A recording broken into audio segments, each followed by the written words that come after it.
Pembacaan Alkitab kita pada hari ini dari Injil Markus pasal 6 ayat 30 sampai 34, dilanjutkan dengan ayat 53 sampai 56. Ada dua bagian. Saya bacakan dari Alkitab Terjemahan Baru edisi 2. Demikian. Rasul-rasul itu kembali berkumpul dengan Yesus dan memberitahukan kepadanya semua yang mereka kerjakan dan ajarkan. Lalu ia berkata kepada mereka, "Marilah menyendiri ke tempat yang terpencil dan beristirahat sejenak. Sebab memang begitu banyaknya orang yang datang dan yang pergi, sehingga makan pun mereka tidak sempat." Lalu berangkatlah mereka dengan perahu menyendiri ke tempat yang terpencil. Pada waktu mereka bertolak, banyak orang melihat dan mengenali mereka. Dengan mengambil jalan darat, bergegas-gegaslah orang dari semua kota ke tempat itu sehingga mendahului mereka. Ketika mendarat, Yesus melihat orang banyak berkerumun, maka tergeraklah hatinya oleh belas kasihan kepada mereka, karena mereka seperti domba yang tidak mempunyai gembala. Lalu mulailah ia mengajarkan banyak hal kepada mereka. Lanjutkan dengan ayat 53. Setibanya di seberang, mereka mendarat di Genesaret dan berlabuh di situ. Ketika mereka keluar dari perahu, orang-orang segera mengenal Yesus, lalu berlari ke seluruh daerah itu. Mereka mulai membawa orang-orang yang sakit di atas tikarnya kemanapun mereka mendengar Yesus berada. Kemanapun ia pergi, ke desa-desa, ke kota-kota, atau ke kampung-kampung, orang meletakkan orang-orang sakit di pasar dan memohon kepadanya supaya diperkenankan menyentuh walaupun jubahnya saja. Semua orang yang menyentuhnya menjadi sembuh. Amin. Sampai demikian pembacaan Alkitab kita. Yang berbahagia kita yang mendengar firman Tuhan, terlebih kita yang melakukannya dalam hidup kita hari demi hari. Haleluya.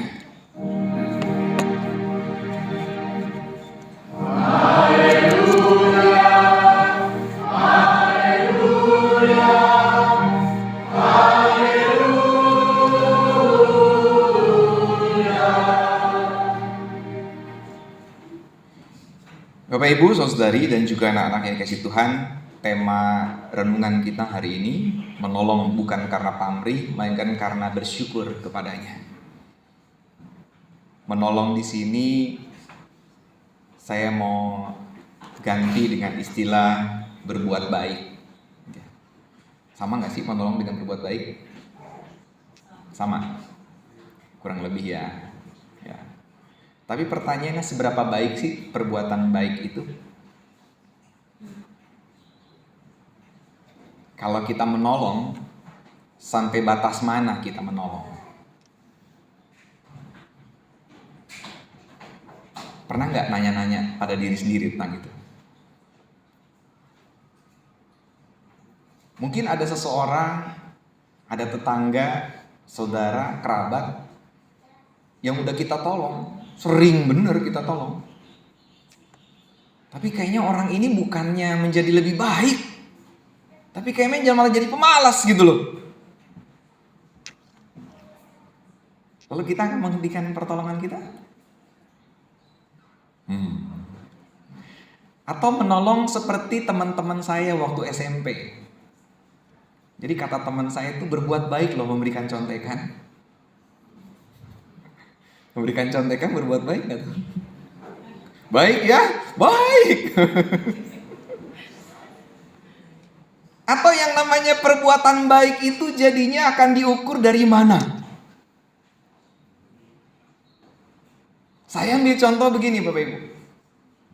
Saya punya uang yang cukup untuk bisa membeli nasi dengan 1 potong ayam goreng.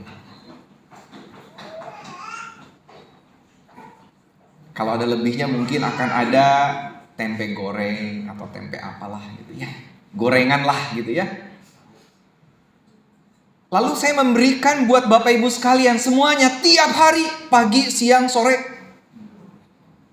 Seneng gak Bapak Ibu? Seneng ya? Tiap hari loh. Pagi, siang, sore, sehari 3 kali. Itu doang menunya.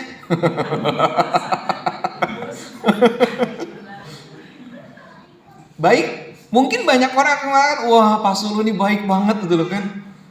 Selama setahun dikasih. Tapi apakah memang si Sulu ini sebaik itu? Atau jangan-jangan di dalam pikirannya, di dalam hatinya ada niat tertentu? Ada udang di balik balik bakwan ya. Balik bakwan sekarang. Jangan-jangan di dalam pikiran dan hati saya, karena saya sedang merancangkan sesuatu yang sangat jahat dan sangat kejam, tapi supaya tidak diketahui orang, saya melakukan itu. Di antara warga jemaat yang saya beri makan itu, menu itu tiap hari, ada seseorang yang sebetulnya fisiknya menolak jika makan ayam goreng.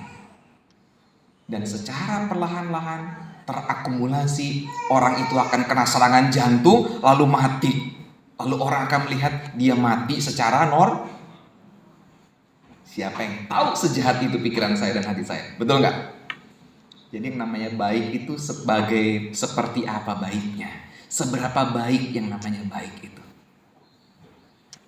Melakukan tindakan perbuatan baik, menolong,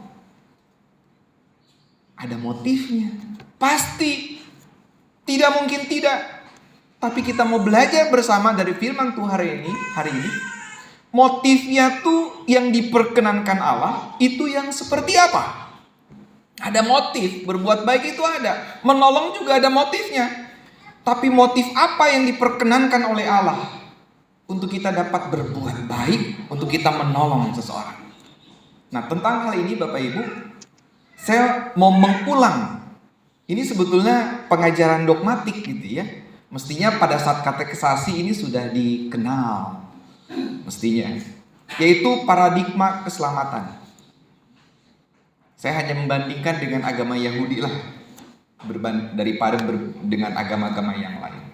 Dalam konteks agama Yahudi, Bapak Ibu, saudari, anak-anak Tuhan, orang untuk masuk surga itu dapat dikenali dari tampilan lahiriah.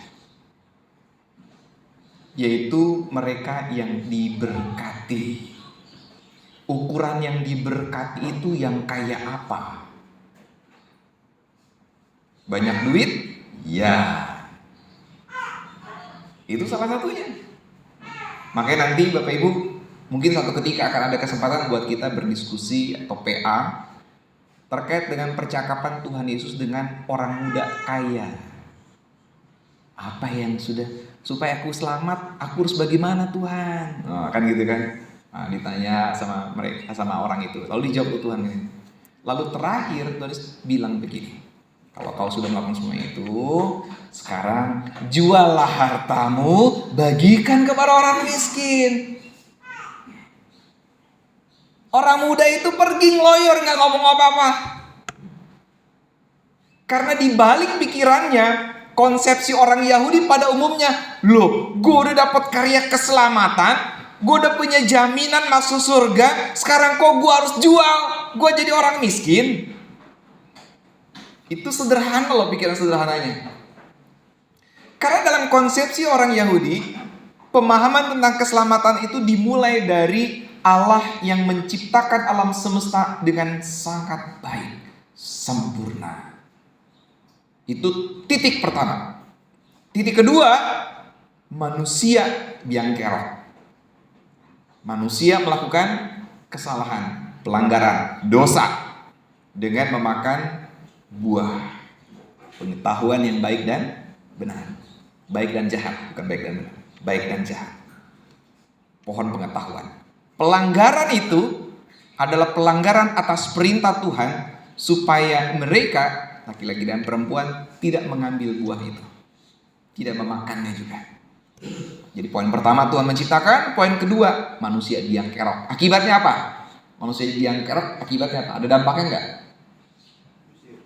Diusir. Tapi selain pengusiran, ada nggak dampaknya dalam pola relasi? Putus hubungan, rusak hubungan, 4 pihak dirusakkan hubungan. Pertama, manusia dengan mana dulu? Manusia dengan hewan dulu kan? Ular, manusia dengan ular, mewakili hewan. Manusia dengan sesamanya. Manusia dengan Tuhan. Pada kalimat yang dilontarkan oleh Adam terhadap Tuhan, perempuan yang kau tempatkan. Oh, Adam itu menyalahkan siapa? Menyalahkan siapa? Tuhan. Gila gak sih? Manusia pertama loh, yang dituding pertama penciptanya. Kebanyakan manusia kayak gitu gak sih? Kita sering kali lupa diri. Emangnya lu siapa nyala-nyalain Tuhan gitu kan? Gara-gara perempuan yang kau tempatkan Tuhan, gara-gara kau menciptakan perempuan, aku jadi berdosa nih. Kan? Itu yang ketiga. Dan yang terakhir, manusia dengan semesta. Saat Tuhan memberikan hukuman bagi Adam, kalau terhadap ular, hukumannya apa? Jalan, nggak pakai kaki, makan tanah. Kalau perempuan, hukumannya apa? Susah waktu melahirkan, tetap berahi kepada suami, ya kan? Nah, kalau laki-laki, hukumannya apa? Yakin? Bukan. Itu akibat, tapi hukumannya apa? Terkutuklah tanah karena engkau. Unik ya. Kalau perempuan bersalah, langsung dihukum. Ular bersalah, dihukum juga atas dirinya. Adam yang salah, yang dikutuk tanah. Gara-gara tanah dikutuk, maka susah payahlah kau nanti mengusahakannya. Ternyata lebih menyeluruh Bapak Ibu. Relasi antara manusia dengan semesta jadi rusak gara-gara itu. Karena nama Adam sama dengan tanah. Arti kata Adam sama dengan tanah. Adam diciptakan dari tanah. Bapak Ibu, ini yang kedua. Yang pertama, Allah menciptakan, manusia bikin gara-gara, jadi biang keladi, rusak semua hubungan. Supaya ini dapat pulih kembali, apa yang harus dilakukan? Manusia harus menjalankan hukum. Hukum apa? Hukum Taurat. Berasal atau berawal dari 2 loh batu yang dibuat oleh Musa. Musa juga sempat kesel. 2 loh batunya dipatahin. Bikin lagi Musa. Nggak boleh kayak begitu. Bikin lagi kan? Dari 10 hukum Taurat ada ratusan pasal turunannya. Itu yang kemudian harus dilakukan oleh orang Yahudi. Bukan orang Kristen dulu ya Bu, orang Yahudi. Sampai titik ini Bapak Ibu jelas bahwa untuk dapat memulihkan relasi, maka orang Yahudi itu harus mempraktekkan, menjalankan, berdisiplin pada hukum Taurat. Kalau tidak, upahnya nih yang keempat nih upahnya nih, nggak dapat dia, nggak diberkati dia. Untuk melakukan hukum Taurat dia harus disiplin. Kalau dengan disiplin dia dapat menjalankan dengan baik, sempurna, maka dapatlah dia yang keempat. Apa itu? Keselamatan, berkat. Masuk situ, masuk surga. Kalau yang ketiga ini nggak bisa dilakukan, yang keempat ini nggak akan dapat lu.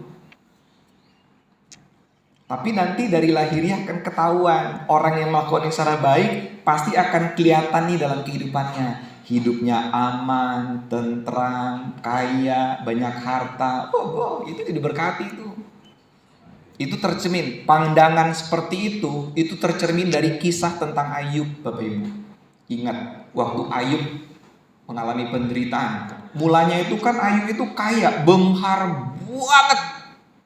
Tapi tiba-tiba blok, nyungsep. Ya kan?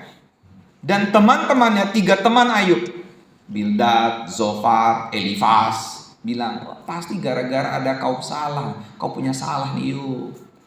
Tobat aja yuk. Tuhan tuh gak bisa ditipu yuk. Kau menderita sekarang pasti karena kau berdosa. Ya memang semua orang berdosa gitu kan ya. Pasti ada yang tersembunyi nih. Ya setiap orang juga pasti menyembunyikan sesuatu, betul gak? Itu semua orang. Ada sesuatu yang pasti disimpan gitu kan. Yang tidak semua hal akan dibagikan ke semua orang kan. Pasti ada sesuatu yang disembunyikan. Bahkan termasuk dengan pasangan kita sendiri kan. Pasti ada.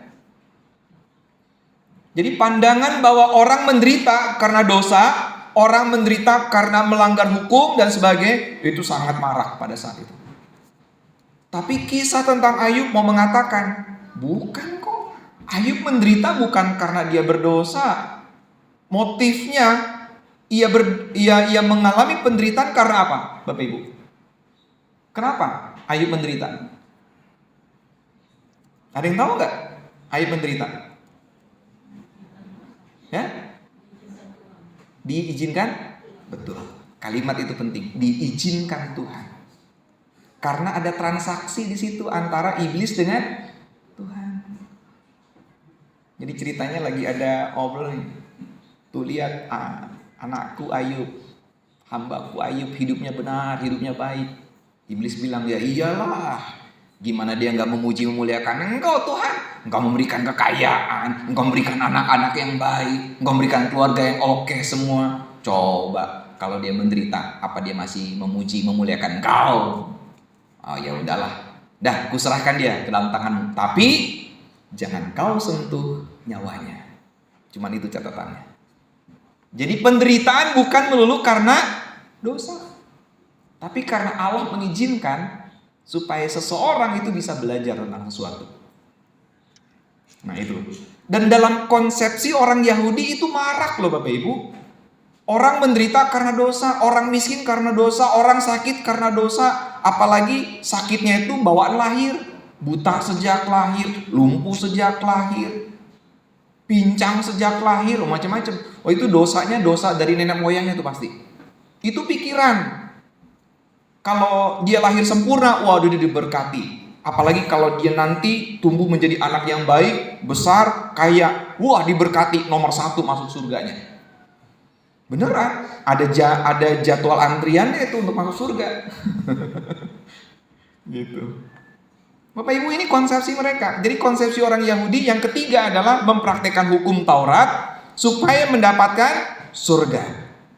Ini konsepsinya. Tetapi dalam konsepsi iman Kristen enggak seperti itu. Kalau seperti itu Bapak Ibu, maka kita berbuat baik karena ada pamrih. Pamrihnya masuk surga. Jadi ntar ketika udah masuk neraka, dia bisa protes sama Tuhan. Tuhan gimana sih? Saya kan udah berbuat baik. Kenapa sekarang saya masuk neraka? Coba kalau dibalas sama Tuhan, emangnya surga neraka milik lu? Gue yang punya, terserah gue masih kemana? Kata Tuhan. Gimana coba? Itulah yang kemudian sekarang kita memahami dalam konteks iman Kristen. Yang ketiga itu bukanlah mempraktekkan hukum Taurat, tapi apa? Ada yang menduga? Yang ketiga adalah anugerah Tuhan, penebusan dari Tuhan. Manusia nggak bisa memperbaiki relasi rusak dari dirinya, nggak bisa. Luang dirinya cacat. Gak bisa. Siapa yang bisa memperbaiki? Satu-satu yang bisa memperbaiki adalah yang sempurna, yang suci. Siapa? Tuhan. Dan karena itu ia hadir melalui sosok Yesus Kristus menjadi penebus kita, menyelamatkan kita. Dia sudah memberikan anugerah keselamatan itu buat kita. Bapak Ibu percaya? Percaya Bapak Ibu kita diselamatkan Tuhan? Amin kayak gitu yang keras gitu ya. Jangan ragu-ragu gitu loh. Percaya ya? Karena itu bagi Paulus, bagiku hidup adalah Kristus, mati adalah keuntungan. Karena hidup yang dijalani adalah hidup yang sudah dianugerahkan keselamatan oleh Tuhan. Menikmati hidup di dalam Kristus. Jadi kita ini selamat Bapak Ibu. Bapak Ibu, kita ini semua sekarang adalah orang-orang yang telah Tuhan selamatkan. Amin. Jadi kapanpun kita mati, selamat. Itu penghayatan iman kita. Tuhan sudah mengaruniakan itu. Tuhan sudah memberikan anugerah itu buat kita. Nah sekarang kita yang sudah diselamatkan, kita sudah mendapatkan berkat anugerah yang luar biasa yang kita nggak bisa dapatkan kalau tidak ada yang memberikannya, itu Tuhan. Harus gimana?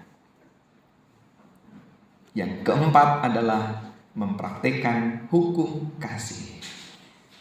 Hukum kasih bukan syarat untuk kita masuk surga. Hukum kasih adalah rasa syukur kita, terima kasih kita karena Tuhan udah duluan baik sama kita. Makanya kalau Tuhan Yesus memberikan makan buat 5.000 orang, Tuhan Yesus memberikan kesembuhan dan pemulihan buat orang-orang yang sakit, bahkan dengan menjamah jumbai jubahnya saja pun mereka bisa sembuh. Itu sebagai sebuah contoh buat kita bahwa melakukan perbuatan baik adalah karena tanda syukur kita kepada Allah. Ada pamrih nggak di sini? Kalau saya mau berbuat baik kepada Bapak Ibu sekalian, motifnya adalah karena saya bersyukur kepada Tuhan. Kalau saya bersyukur kepada Allah, kalau saya bersyukur kepada Tuhan, ada nggak dalam pikiran saya memberikan makan buat Bapak Ibu sekalian selama setahun 3 kali sehari nasi dengan ayam goreng? Itu motifnya untuk membunuh seseorang, ada nggak? Nggak ada. Perbaiki ini dulu, perbaiki motif kita. Ketika kita melakukannya dengan syukur buat Allah, niscaya nggak ada motif untuk mendapatkan keuntungan. Nggak ada udang di balik batu karena memang batunya bukan di laut. Ya nggak ada lah. Dan jangan cari udang juga di bala-bala. Ya, yang ada wortel, kol gitu ya. Nggak ada motif negatif di belakangnya. Nggak ada maksud jeleknya. Oleh karena itu pastinya menolong itu bukan karena ada pamrih. Pastinya kalau kita memiliki motif melakukan kebaikan, kita menolong karena bersyukur, pasti nggak akan ada pamrih Bapak Ibu. Makanya di filosofi Jawa entah nyambung entah enggak ya gitu kan. Di filosofi Jawa kemarin saya sempat singgung, yang ikut kebaktian lansia kemarin. Siapa yang ikut? Saya sempat menyinggung salah satu filosofi Jawa, yaitu sepi ing pamrih, rame ing gawe. Perbanyaklah perbuatan itu bukan karena pamrih, kurangilah, jangan ada pamrihnya lah, gitu kan.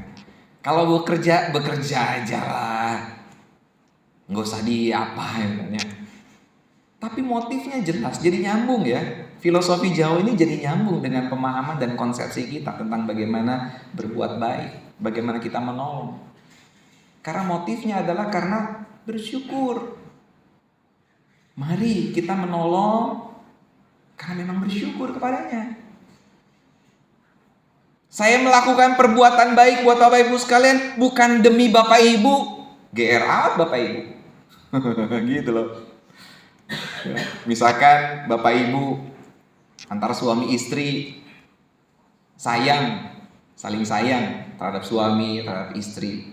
GR amat lu gua sayang sama lu karena lu baik duluan sama gua. Bukanlah, kagak.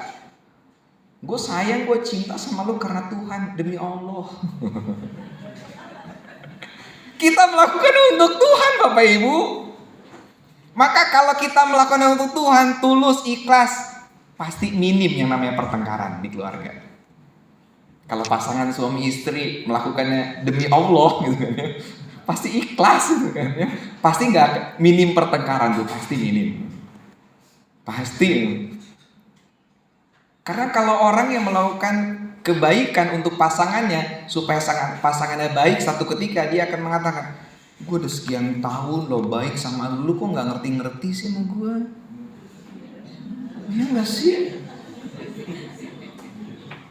Tiap hari loh gue bikin nasi goreng. Ya iyalah, nggak enak makan sarapan nasi goreng doang. Tiap hari loh gue bikin teh hangat, lo gue banyak kopi. Bapak Ibu akan ada itu ngungkit-ngungkit kebaikan yang kita lakukan buat pasangan kita. Itu kalau kita punya pamrih Bapak Ibu. Tapi kalau kita melakukannya buat Tuhan, kita akan mengenali keinginan pasangan kita. Pengennya sarapannya apa ya? Cukuplah tempe goreng aja sama ketan, udah aja. Ya, pakai apa? Pakai bubur boleh. Terserah lah, itu mah di keluarga, urusan keluarga. Tapi kita akan mengawalinya dengan mengenali dulu, mencoba mengenali pasangan. Karena apa? Kita melakukan yang terbaik untuk kemuliaan Tuhan. Masa karena mau melakukannya buat Tuhan, kita melakukan yang buruk buat pasangan kita? Iya kan? Sama buat gereja juga Bapak Ibu. Sama buat gereja juga. Bapak Ibu merasakan cinta kasih Tuhan gak? Bersyukur sama Tuhan gak? Kalau kita bersyukur sama Tuhan, maka ketika kita memberikan persembahan apapun bentuknya ya, mau rupiah kek, mau tenaga kita, suara kita, talenta kita, pasti akan yang terbaik. Amin gak? Ya.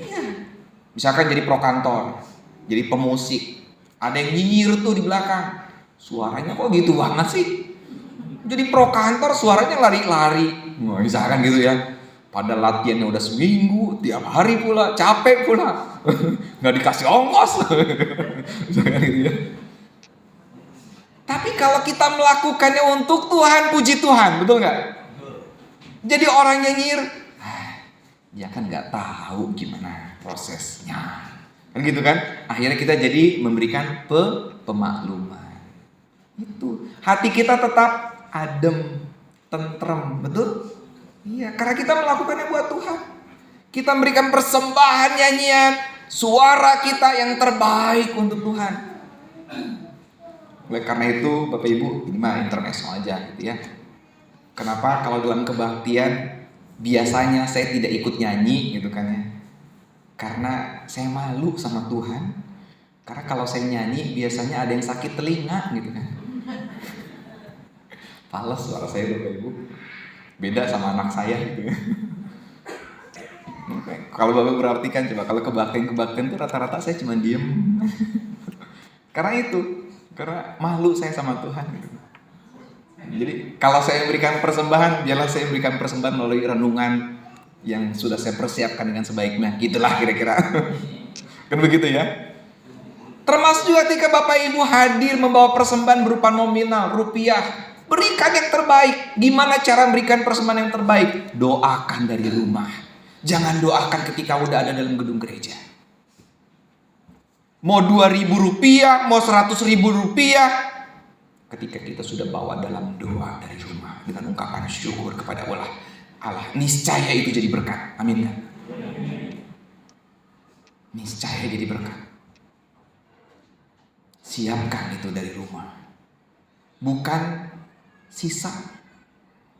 Masa kita bersyukur kepada Allah dengan memberikan sisa? Sisa apa? Sisa angkot. Ya kan? Atau sisa beli bensin, sisa beli rokok, sisa beli terasi. Ya janganlah ya Bapak Ibu ya, jangan. Siapkan dari rumah. Siapkan jauh-jauh hari. Sisihkan, bukan sisakan buat Tuhan. Masa Tuhan kita kasih sisa sih? Jangan. Berkat yang kita dapatkan dari Tuhan, kita syukuri, lalu mulai kita sisihkan. Ini saya khususkan Tuhan untuk kemuliaan Tuhan. Seberapapun nominalnya, biarlah ini menjadi berkat bagi persekutuan ini. Apa yang bisa kita berikan, sumbangsi yang kita bisa berikan itu dengan keikhlasan, bukan